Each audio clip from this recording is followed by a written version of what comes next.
রাধে রাধে বন্ধুরা, এই ভিডিওটা বেশ কিছুদিন আগের, তোমাদের সাথে শেয়ার করাই হচ্ছিল না। আজকে শেয়ার করব তোমাদের সাথে জেঠু জেঠিমার 50তম বিবাহবার্ষিকী পালন, যেটা এবছর তার ছেলেমেয়েরা ভালোবেসে বড় করে পালন করছিল। কত সুন্দর লাগছে দেখো, আমরাও সেখানে উপস্থিত হয়েছিলাম। এইখানে নানান রকমের স্টল ছিল, হয়তো তোমাদের ভালোভাবে কাছ থেকে দেখাতে পারিনি, তবে মোমো থেকে শুরু করে চিকেন, বেবিকর্ন, প্রন সব ধরনের স্টল ছিল। ছিল চা কফিরও ব্যবস্থা। যা গরম পড়েছে, মকটেল তো থাকবেই। আর এখানে দেখো,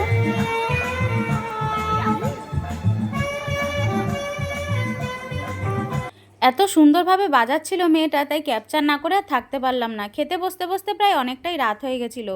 অনেক দিন পর কোনো অনুষ্ঠান বাড়ি গিয়ে দেখলাম আবার মাটির থালা দিচ্ছে। ছোটোবেলায় প্রায় অনুষ্ঠান বাড়িতে গিয়েই মাটির থালা দেখতাম। তোমাদের একটু মেনু কার্ডটা দেখিয়ে নিলাম। তো প্রথমেই দিয়ে দিয়েছিল লাচ্ছা পরোটার চিকেনের একটা আইটেম। কিছুদিন হয়ে যাওয়ার কারণে আমি আইটেমের নাম ভুলে গেছি। এরপরে ছিল ফিশ ফ্রাই। তারপরে নিয়েছিলাম ভাত আর গন্ধরাজ ভেটকি পাতুরি। আরও আইটেম ছিল মাঝখানে ডাল, মোচা চিংড়ি, কিন্তু অনেক রাত হয়ে যাওয়ার কারণে আমি স্কিপ করে গিয়েছি, কারণ গরমে আর খাওয়া যাচ্ছিল না। তারপরে দিয়েছিল মটন। সবকটা রান্নাই দারুণ হয়েছে। তারপর চাটনি পাঁপড় স্কিপ করে নিয়ে নিলাম মিষ্টি। এই ছানা পাতুরি মিষ্টিটা তো দারুণ হয়েছিল। লাস্টে ছিল পান মশলা।